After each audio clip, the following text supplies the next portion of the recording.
Video like जरूर कर लीजिए और ऐसे वीडियो लगातार फ्री में पाने के लिए चैनल को तुरंत सब्सक्राइब कर लीजिए और बेल आइकन को जरूर टैप कर लीजिए ताकि आगे भी सारे वीडियो आपको मिलते रहे। यूट्यूब में फॉलो करते हैं तो प्लीज ये वाला फ्री टेलीग्राम चैनल जरूर ज्वाइन कर लीजिएगा। सारे नोटिफिकेशन सारे अपडेट यहीं पे आते हैं, ध्यान रखिए। नमस्कार दोस्तों, मैं Kirti Goyal study for civil service में आप सभी का स्वागत करती हूँ। जो भी बच्चे यूपी पीसीएस एग्जाम की प्रिपरेशन कर रहे हैं वो स्टडी फॉर सिविल सर्विस का पेड कोर्स ज्वाइन करके कंप्लीट प्री प्लस मेंस की तैयारी कर सकते हैं। ज़्यादा जानकारी के लिए डिस्क्रिप्शन बॉक्स में जो नंबर दिए गए हैं उन पर मैसेज करके आप जानकारी ले सकते हैं, या स्टडी फॉर सिविल सर्विस की ऐप पर जाकर भी आप कोई कोर्स परचेज कर सकते हैं। आज हम इस लेक्चर में हिस्ट्री की PYQ करेंगे। डेली आपको एक क्लास प्रोवाइड होती है। चलिए आज की क्लास हम करते हैं स्टार्ट। सबसे पहले जो क्वेश्चन आता है वो क्या है? सबसे पहले क्वेश्चन में कहा है निम्नलिखित में से कौन से संगम पत्तन पश्चिमी तट पर स्थित थे? नीचे दिए गए कूट से सही उत्तर चुनिए। आपको ऑप्शन ए दे रखा है कोरके, ऑप्शन बी पुहार, ऑप्शन सी तोंडी, ऑप्शन डी मुशरी, और यहाँ पे आपको बताना है कि इनमें से कौन सा सही है। तो यहाँ पे अगर हम देखें कौन सा सही है तो यहाँ पे जो करेक्ट आंसर हो जाएगा, एक तो हो जाएगा आपका ऑप्शन सी तोंडी और ऑप्शन डी मुशरी। अब यहाँ पे देखते हैं कि कौन सा यहाँ पे करेक्ट है। तो सी और डी मतलब 3 और 4 की अगर हम बात करें तो केवल ये वाला, ठीक है, ऑप्शन सी आपका क्या हो जाएगा, यहाँ पे करेक्ट हो जाएगा। चलिए बात कर लेते हैं हम नेक्स्ट क्वेश्चन की। नेक्स्ट क्वेश्चन क्या कहता है? तृतीय संगम कहाँ पर हुआ था? ऑप्शन ए अरिकामेडु में, या फिर इरनाकुलम में, मदुरई में, या तुकोरिन में। तो यहाँ पे जो करेक्ट आंसर है वो हो जाएगा ऑप्शन सी, जो क्योंकि जो तृतीय संगम है वो मदुरई में हुआ था। चलिए बात कर लेते हैं हम नेक्स्ट क्वेश्चन की। नेक्स्ट क्वेश्चन क्या कहता है कि सूची 1 और सूची 2 को मिलाना है। सूची 1 आपको ये दे रखी है और सूची 2 आपको ये। तो यहाँ पे अगर हम बात करें चालुक्य की, चालुक्य का किससे हो जाएगा? यहाँ पे बादामी हो जाएगा। पल्लव में क्या होता है? पल्लव का हो जाएगा यहाँ पे कांचीपुरम। हर्ष की बात करें तो यहाँ पे हर्ष का हो जाएगा यहाँ पे कन्नौज, और पांडे की क्या हो जाएगी राजधानी मदुरई। ठीक, तो यहाँ पे अगर हम देखें तो ऑप्शन ए यहाँ पे करेक्ट हो जाता है। चलिए बात कर लेते हैं हम नेक्स्ट क्वेश्चन की। निम्न में से किस चीनी यात्री ने चालुक्यों के शासनकाल में चीन और भारत के संबंधों का विवरण दिया है? ऑप्शन ए फायान, ऑप्शन बी हेनसांग, ऑप्शन सी इत्सिंग, या ऑप्शन डी मोतवलिन। इसमें से क्या हो जाएगा? इसमें से जो आपका ऑप्शन डी करेक्ट हो जाएगा। मोतवलिन जो है इसमें करेक्ट आंसर है। बात कर लेते हैं अब हम नेक्स्ट क्वेश्चन की। नेक्स्ट क्वेश्चन क्या कहता है कि कंदब राजाओं की राजधानी थी? तंजौर थी, वनवासी, कांची, या फिर बादामी। जो कंदब राजा थे उनकी राजधानी क्या हो जाएगी? यहाँ पे वनवासी। ऑप्शन बी आपका सही आंसर हो जाएगा। बात कर लेते हैं हम नेक्स्ट क्वेश्चन की। नेक्स्ट क्वेश्चन क्या कहता है कि मीनाक्षी मंदिर कहाँ पर स्थित है? मीनाक्षी मंदिर स्थित पूछा आपसे कहाँ है? तो ऑप्शन ए आपको दे रखा है Chennai, option B Kolkata, option C Madurai, या फिर ऑप्शन डी महाबलीपुरम। इसमें जो करेक्ट आंसर है वो हो जाएगा यहाँ पे मदुरई। जो मीनाक्षी मंदिर है वो मदुरई में स्थित है। आ जाते हैं हम नेक्स्ट क्वेश्चन पे। नेक्स्ट क्वेश्चन क्या कहता है? मुद्रा राक्षस के निम्न लेखक निम्न में से कौन है? मतलब कि मुद्रा राक्षस किसने लिखी है? ऑप्शन ए अश्व घोष, option B Vishakhadatta, option C Kalidasa, या ऑप्शन डी भास। तो मुद्रा राक्षस जो है वो लिखी है किसने? यहाँ पे जो आपका करेक्ट आंसर है वो जाएगा विशाखदत्त। मुद्रा राक्षस विशाखदत्त के द्वारा लिखी गई है। बात कर लेते हैं हम नेक्स्ट क्वेश्चन की। नेक्स्ट क्वेश्चन क्या कहता है कि निम्नलिखित साहित्य की शास्त्रीय पुस्तकों में से कौन गुप्त काल में लिखी गई थी? अमरकोश, कामसूत्र, मेघदूत, या फिर मुद्रा राक्षस। अब आपको यहाँ पे कोट भी दे रखी है कि कोट में सही उत्तर चुनिए, मतलब कि एक से ज्यादा यहाँ पर सही आंसर है। ठीक है, तो यहाँ पे अगर हम देखें तो करेक्ट आंसर इसका कौन सा हो जाएगा? तो यहाँ पे जो ये चारों ही जो है ये जो है गुप्त काल में लिखी गई है। तो इसमें अगर ये चारों ही है तो ऑप्शन की अगर हम बात करें तो क्या हो जाएगा? 1 2 3 4 ऑप्शन डी में आ रहा है। तो यहाँ पे ऑप्शन डी आपका सही आंसर हो जाएगा। चलिए बात करते हैं हम नेक्स्ट क्वेश्चन की। नेक्स्ट क्वेश्चन क्या कहता है? दश कुमार चरित्रम के रचनाकार कौन थे? सूरदास, दंडिन, कालिदास, तुलसीदास, या फिर कालिदास। दश कुमार चरितम के रचनाकार पूछे तो इसमें जो सही आंसर है वो आपका हो जाएगा यहाँ पे दंडिन। ठीक है, ऑप्शन बी। ऑप्शन बी क्या हो जाएगा इसमें आपका करेक्ट आंसर हो जाएगा। बात कर लेते चलिए हम नेक्स्ट क्वेश्चन की। इसमें क्या कहता है, सुमेलित कीजिए, मतलब आपको मिलान करना है यहाँ पे, और ये पीछे से ऐसे क्वेश्चन बहुत पूछता है। बात करते हैं पाणिनि, वात्स्यायन, चाणक्य, कलहन, कामसूत्र, राजतरंगिणी, अष्टाध्यायी, अर्थशास्त्र, मतलब इनकी रचना पूछी है कि यहाँ पे इनकी रचना, किसकी रचना कौन सी है।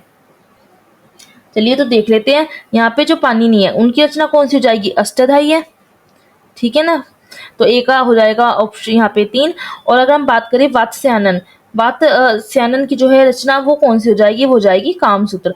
चाणक्य की अगर हम बात करते हैं तो चाणक्य की अर्थशास्त्र, और जो कलहन है उनकी तो राजतरंगिणी है ही। तो यहाँ पे देखें तो ऑप्शन ए यहाँ पे सही आंसर हो जाता है। बात कर लेते हैं हम नेक्स्ट क्वेश्चन की। नेक्स्ट क्वेश्चन क्या है, अष्टाध्यायी किसके द्वारा लिखी गई है। Option A Vedavyasa, option B Panini, option C Shukadeva, option D Valmiki. तो यहाँ पे जो करेक्ट आंसर है वो हो जाएगा यहाँ पे पाणिनि। जो अष्टाध्यायी है वो पाणिनि के द्वारा लिखी गई है। बात कर लेते हैं हम नेक्स्ट क्वेश्चन की कि सूची फर्स्ट को सूची सेकंड से मिलाना है और सूचियों के नीचे दिए गए कूट से सही उत्तर चुनिए। यहाँ पे क्या है, यहाँ पे है भारवी, हर्ष, कालिदास और राजशेखर। यहाँ पे कपूर मंजरी है, यहाँ पे ये है किरातो अर्जुनियम, यहाँ पे मालविक अग्निमित्रम है, और यहाँ पे नागानंद। तो हम इसको चलिए मिलाते हैं और देखते हैं कौन सा आंसर सही है।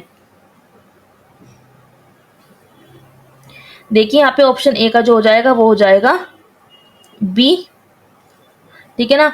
और अगर हम हर्ष की बात करें यहाँ पे ऑप्शन बी का कौन सा हो जाएगा, यहाँ पे नागानंद। कालिदास की बात करते हैं तो यहाँ पे सी इसका करेक्ट है। राजशेखर की बात करते हैं तो ए यहाँ पे करेक्ट हो जाएगा। तो यहाँ पे अगर हम देखें तो यहाँ पे ऑप्शन डी बिल्कुल सही आंसर बैठता है, ठीक है। चलिए देख लेते हैं अब नेक्स्ट क्वेश्चन।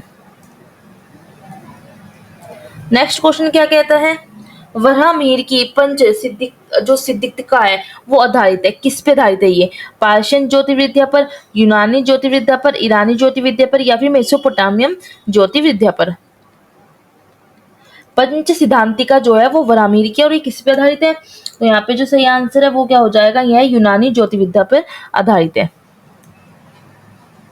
आ जाते हैं अगले क्वेश्चन पे। निम्नलिखित में से कौन सुमेलित, इस बार पूछ रहा है कि कौन सुमेलित नहीं है, ठीक है। तो यहाँ पे जो इसका सही आंसर हो जाएगा, अगर हम देखिए एक बार तो कालिदास की रघुवंश बिल्कुल सही है, भास की स्वप्रवास द्योतम बिल्कुल सही है, लेकिन यहाँ पे सुबुद्धि की कादंबरी नहीं है। हर्ष की रत्नावली सही है ये भी, लेकिन यहाँ पे ऑप्शन सी जो है वो गलत है, ठीक। तो ऑप्शन सी आपका यहाँ पे क्या हो जाएगा, सही हो जाएगा। बात कर लेते हैं हम नेक्स्ट क्वेश्चन की। नेक्स्ट क्वेश्चन आपसे क्या कहता है कि मिलिंद पन्नु है वो क्या है, एक संस्कृत नाटक है, जैन वृत्तांत है, पाली ग्रंथ है, या फिर फारसी महाकाव्य है। तो मिलिंद पन्नु क्या है, यहाँ पे हो जाएगा ये जो है वो एक पाली ग्रंथ है। बात कर लेते हैं नेक्स्ट क्वेश्चन की। सूची फर्स्ट को सूची सेकंड से मिलाना है। अमीर खुसरो, कालिदास, हरिसेन, बाणभट्ट, यहाँ पे चंद्रगुप्त द्वितीय है, समुद्रगुप्त, हर्षवर्धन, अलाउद्दीन खिलजी। ये है कि किसके काल में कौन से लेखक थे ये, ठीक है ना। तो यहाँ पे अगर हम बात करें तो जो अमीर खुसरो था, ठीक है, ये हो जाएगा यहाँ पर अलाउद्दीन खिलजी के टाइम पे था, ठीक। अगर हम बात करते हैं यहाँ पर कालिदास की, तो कालिदास का क्या हो जाएगा, चंद्रगुप्त द्वितीय के समय था ये। और अगर हम बात करते हैं हरिसेन की, हरिसेन समुद्रगुप्त के समय था, और बाणभट्ट हर्षवर्धन के समय। तो ऑप्शन बी आपका सही हो जाता है। बात कर लेते हैं अब हम नेक्स्ट क्वेश्चन की। नेक्स्ट क्वेश्चन क्या कहता है, राजतरंगिणी के जो लेखक है कलहन के समय शासक था, कौन शासक था, जयसिंह, हर्ष, गोविंद चंद, या फिर जयचंद। तो यहाँ पे सी आंसर क्या हो जाएगा, राजतरंगिणी के जो लेखक है कलहन, उनके समय जो शासक थे वे थे जयसिंह, ठीक। बात कर लेते हैं हम नेक्स्ट क्वेश्चन की। नेक्स्ट क्वेश्चन क्या कहता है, कलहन द्वारा रचित जो राजतरंगिणी है उसमें कितने तरंग है, ठीक है। तो उसमें सिर्फ 8 तरंग है, आपको याद रखना है। तरंग जो राजतरंगिणी किसके द्वारा लिखी गई है, कलहन के द्वारा। और राजतरंगिणी में कितने तरंग है, 8 तरंग है। बात कर लेते हैं हम अब आगे के क्वेश्चंस की। नेक्स्ट क्वेश्चन आपसे क्या कहता है कि कलहन की राजतरंगिणी को किसने आगे बढ़ाया। ऑप्शन ए बिलहन एवं मेरुतंग ने, ऑप्शन बी मिलहन एवं मम्मट ने, ऑप्शन सी जोनराज एवं मेरुतुंग ने, या ऑप्शन डी जोनराज एवं श्रीवर ने। तो इसमें जो आपका सही आंसर है वो हो जाएगा यहाँ पे ऑप्शन डी जोनराज एवं श्रीवर ने कलहन की राजतरंगिणी थी उसको जो है आगे बढ़ाया। अब बात कर लेते हैं हम नेक्स्ट क्वेश्चन की, जो है कि हर्ष ने निम्नलिखित में से किस रचना का लेखन किया था। प्रियदर्शिका का, नागानंद का, हर्षचरित का या फिर रत्नावली का। अब आपको कूट दे रखे हैं, मतलब कि इसमें से एक से ज्यादा जो है आंसर आपका होगा। ठीक, बात कर लेते हैं अब यहाँ पे जो हर्ष ने जो है प्रियदर्शिका का भी किया था, नागानंद का भी किया था, और उसने किसका किया था, और यहाँ पे हो जाएगा उसने जो है रत्नावली का किया था, उसने हर्षचरित का नहीं किया था। अब आप सोचोगे हर्ष की बात आ रही है तो हर्षचरित तो जरूर होगा, नहीं, हर्षचरित का उसने नहीं किया था। तो आपका 1, 2 और 4 करेक्ट हो जाएगा। 1, 2, 4 किसमें है, यहाँ बी में है, तो आपका ऑप्शन बी यहाँ पे सही हो जाएगा। अब आ जाते हैं हम अगले क्वेश्चन पे। अगला क्वेश्चन क्या कहता है, निम्नलिखित युग्म से कौन एक सही सुमेलित नहीं है। ठीक है, तो ये पूछा है कि किसकी कौन सी रचना जो है इसमें नहीं है, क्योंकि यहाँ पे एक गलत है। ठीक है, अब बात करते हैं हम यहाँ पे कपूर मंजरी हर्ष, यही गलत है। ठीक है, इसकी है ही नहीं क्योंकि, और बाकी जो आपके करेक्ट आंसर है, तो ऑप्शन ए यहाँ पे सही हो जाएगा। बात करते हैं हम नेक्स्ट क्वेश्चन की, जो क्या कहता है, कालिदास द्वारा रचित मालविकाग्निमित्र नाटक का जो नायक था। ठीक है, मालविकाग्निमित्र नाटक का जो नायक था वो कौन था। पुष्यमित्र शुंग था, गौतमीपुत्र शातकर्णी था, अग्निमित्र था या चंद्रगुप्त द्वितीय था। तो कौन था इसमें, तो इसमें आ जाएगा ऑप्शन सी, अग्निमित्र इसका जो है नाटक का नायक था। बात करते हैं हम आगे के क्वेश्चंस की। आगे के क्वेश्चन क्या कहते हैं कि गीत गोविंद के गीतकार जयदेव सिंह किस सेन शासक की सभा को अलंकृत करते थे। धर्मपाल, देवदास, देवपाल, विजय सेन या फिर लक्ष्मण सेन। तो इसमें आपका सही आंसर हो जाएगा ऑप्शन डी, लक्ष्मण सेन। चलिए आ जाते हैं हम आगे के क्वेश्चंस पर। गीत गोविंद के रचयिता कौन थे। ध्रुवीन थे, गोविंदाचार्य थे, जयदेव थे या फिर लक्ष्मण सेन थे। तो इसमें जो सही आंसर है वो हो जाएगा यहाँ पे जयदेव, ऑप्शन सी यहाँ पे सही आंसर हो जाता है। बात करते हैं हम आगे के क्वेश्चन की, जो दिया गया है कि सूची 1 को सूची 2 से सम्मिलित करना है। तो यहाँ पे सूची 1 आपको दे रखी है और सूची 2 भी, अष्टांग संग्रह, दश रूपक, लीलावती, महाभाष्य। सूची 2 में क्या है, नाट्यकला, व्याकरण, गणित और आयु विज्ञान। ठीक है, आयु विज्ञान दे रखा है। तो अब चलिए सूची 1 को सूची 2 से मिलान करते हैं। तो यहाँ पे हो जाएगा आपका अष्ट संग्रह जो है वो हो जाएगा यहाँ पे आयु विज्ञान का हो जाएगा, और जो दशक रूपक है वो किसका हो जाएगा, दशक रूपक नाट्यकला है। लीलावती क्या है, लीलावती जो है एक गणित, 1 मिनट में चेक कर लेती हूँ। अष्टसंज्ञा तो आयु विज्ञान, ठीक है, और दशरूप जो एक नाट्यकला है, और जो लीलावती है वो एक गणित है, और महाभाष्य क्या हो जाएगा, महाभाष्य एक व्याकरण है। ठीक है, अगर हम यहाँ पे देखो तो ऑप्शन बी आपका यहाँ पे सही जा रहा है। ठीक, ये बिल्कुल सही आंसर है, क्योंकि थोड़ा सा कंफ्यूजन यहाँ पे होता है कि लीलावती गणित और लीलावती गणित ही है। चलिए बात करते हैं यहाँ पे कि तुम्हारा अधिकार कर्म है, फल की प्राप्ति पर नहीं, यह निम्न में से किस ग्रंथ में कहा गया है। ऑप्शन ए अष्टाध्यायी में, option B Mahabhashya, option C Gita है, ऑप्शन डी महाभारत। ये किस में कहा गया है, तो यहाँ पे सही आंसर हो जाएगा यह गीता में कहा गया है कि तुम्हारा अधिकार कर्म पर है, फल की प्राप्ति पे नहीं, मतलब कर्म किए जाओ, फल की चिंता मत करो। आ जाते हैं हम नेक्स्ट क्वेश्चन पे। नेक्स्ट क्वेश्चन क्या कहता है, जो यहाँ है वह अन्यत्र भी है और जो यहाँ नहीं है वह कहीं नहीं है, यह किस ग्रंथ में कहा गया है। रामायण में कहा गया है, महाभारत में, गीता में या फिर राजतरंगिणी में। तो यह कहा गया है महाभारत में कि जो यहाँ है वो अन्यत्र और जो यहाँ नहीं है वह कहीं भी नहीं है। तो यह किस में कहा गया है, महाभारत में। चलिए आ जाते हैं हम अगले क्वेश्चन पे। अगला क्वेश्चन हमसे क्या कहता है, सूची फर्स्ट को सूची सेकंड से मिलाना है। ठीक है ना, सर्ववर्मा, शुद्धक हो गया, विज्ञानेश्वर और कल्हड़। यहाँ पे मिताक्षरा, राजतरंगिणी, मृच्छकटिकम और यहाँ पे कांतांत। तो अगर हम देखें तो यहाँ पे एक सूची फर्स्ट को सूची सेकंड से मिलाना है, आपको यहाँ पे कूट भी दे रखे हैं। तो यहाँ पे जो सही आंसर है वो हो जाएगा आपका सर्ववर्मा की बात करें तो यहाँ पे फोर्थ से मिल जाएगा, और यहाँ पे शुद्धक की अगर हम बात करते हैं तो ये मृच्छकटिकम हो जाएगा, और विज्ञानेश्वर की अगर हम बात करें तो मिताक्षरा एंड कल्हड़ की कल्हण, ये कल्हड़ नहीं कल्हण भी है, ठीक है ना, कल्हण की राजतरंगिणी है। तो आप ऑप्शन डी देख के भी लगा सकते हो कि ऑप्शन डी का सेकंड और यहाँ पे सिर्फ सेकंड इसमें आ रहा है, तो यहाँ पे बी क्या हो जाएगा, करेक्ट। कभी कभी आप ना, ठीक है, ऑप्शन देख के पता लगा ले करो। आ जाते हैं हम नेक्स्ट क्वेश्चन पे। निम्नलिखित में से कौन बीज गणित के क्षेत्र में अपने योगदान के लिए विशेष रूप से जाना जाता है। आर्यभट्ट, ब्रह्मगुप्त, भास्कर या फिर लल, ये कौन जाना जाता है। तो इसमें जो सही आंसर है वो हो जाएगा ऑप्शन सी, भास्कर जो है बीज गणित के क्षेत्र में अपने योगदान के लिए विशेष रूप से जाना जाता है। आ जाएगी हम अगले क्वेश्चन में। निम्नलिखित में से किस भारतीय गणितज्ञ ने दशमलव स्थानिक मान की खोज की थी? भास्कर ने, वराहमिहिर ने, ब्रह्मगुप्त ने या फिर आर्यभट्ट ने? तो इसमें से आंसर हो जाएगा आर्यभट्ट ने की थी। बात करते हैं हम नेक्स्ट क्वेश्चन की। नेक्स्ट क्वेश्चन क्या कहता है? मत्तविलास प्रहसन का लेखक कौन था? गौतमीपुत्र सतकर्णी था, महाक्षत्रप रुद्रदामन था, महेंद्रवर्मन था या फिर पुलिकेशन द्वितीय द्वितीय था? तो इसमें सही आंसर क्या हो जाएगा? ऑप्शन सी, महेंद्रवर्मन जो था मत्तविलास प्रहसन का लेखक था। चलिए आ जाते हैं हम नेक्स्ट क्वेश्चन पे। मनुस्मृति मुख्यतः संबंधित है, किससे संबंधित है? ऑप्शन ए समाज व्यवस्था से, ऑप्शन बी कानून से, ऑप्शन सी अर्थशास्त्र से या ऑप्शन डी राज्य कार्य पद्धति से? तो इसका करेक्ट आंसर हो जाएगा ये समाज व्यवस्था से संबंधित था मनुस्मृति। मनुस्मृति किससे संबंधित थी? तो आपको याद रखना है समाज व्यवस्था से। आ जाते हैं हम अगले क्वेश्चन पे। अगला क्वेश्चन आपसे क्या कहता है कि प्राचीन काल के महान विधि निर्माता थे? अशोक, आर्यभट्ट, मनु या वात्स्यायन?